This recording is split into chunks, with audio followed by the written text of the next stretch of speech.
Assalamualaikum warahmatullahi wabarakatuh. Apa kabar semuanya, Bapak Ibu guru hebat? Perkenalkan, nama saya Saat Rumadi. Saya berasal dari SMP 10 Arut Selatan, Kota Waringin Barat, Kalimantan Tengah. Perkenankanlah saya hari ini untuk menyampaikan hasil diskusi kelompok kami yang terdiri dari 4 orang.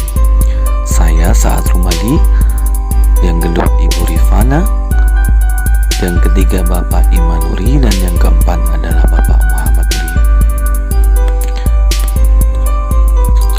Kami adalah calon guru penggerak angkatan ke-9 dari Kalimantan Tengah. Pada kesempatan kali ini, di ruang kolaborasi modul 1.1, kami diminta untuk mendiskusikan mengenai pemikiran Ki Hajar Dewantoro dalam konteks sosiokultural. Sebagai fasilitator adalah beliau Bapak Hamdan, dan sebagai pendamping guru praktiknya adalah Bapak Abdul Aziz. Sebagai Bapak Pendidikan Indonesia, Ki Hajar Dewantoro telah memberikan berbagai macam ide pemikiran mengenai pendidikan.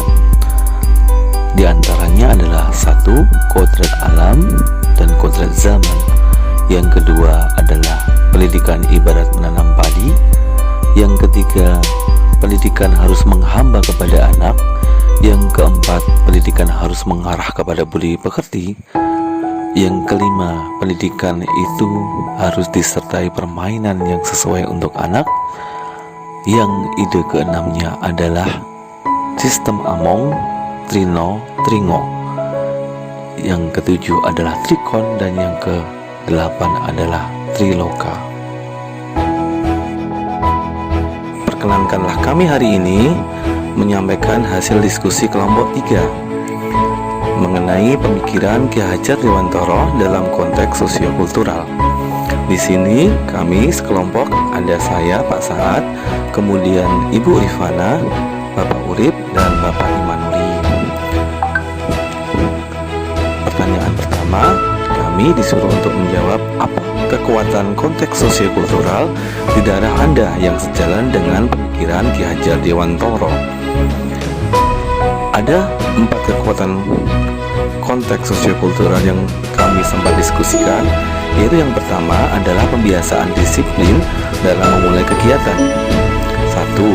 Berdoa sebelum memulai pelajaran. Ini tentu sudah dilakukan dari zaman dahulu. 2 adalah berangkat sekolah tepat waktu. Ada dari salah satu anggota kami bahwa siswa harus menunggu bis untuk berangkat ke sekolah. Bis ini setiap paginya menjemput, dan jika terlambat maka mereka tidak bisa berangkat ke sana atau harus berangkat sendiri yang jauhnya cukup lumayan jauh. Kemudian yang kedua adalah pembiasaan dalam kegiatan keagamaan.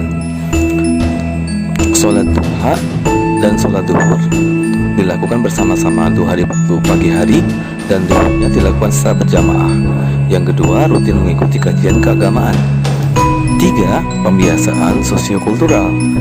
Sudah ada kegiatan sosial di daerah kami, yaitu melayan jika ada anggota keluarga atau sekitar tetangga sekolah yang meninggal. Kemudian ada tahlilan diwaktukan pada waktu tertentu. Kemudian yang ketiga adalah kegiatan Jumat berkah atau berbagi. Ini adalah bagian kegiatan sosial yang tentu sudah dicontohkan oleh Ki Hajar Dewantoro.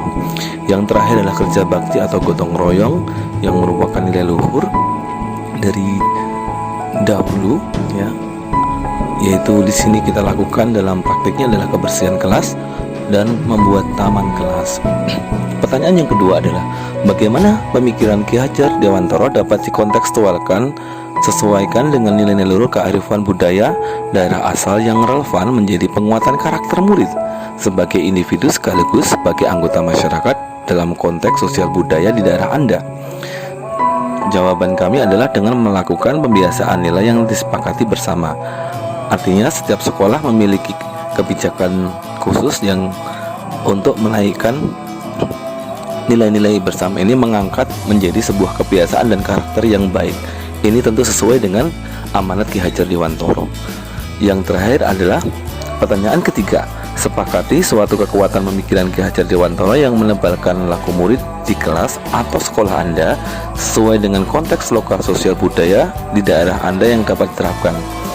Tentu saja jawaban kami adalah penerapan pendidikan dalam membentuk budi pekerti. Kita tahu bahwa Ki Hajar Dewantara telah mewasiatkan bahwa bentuk dari budi pekerti telah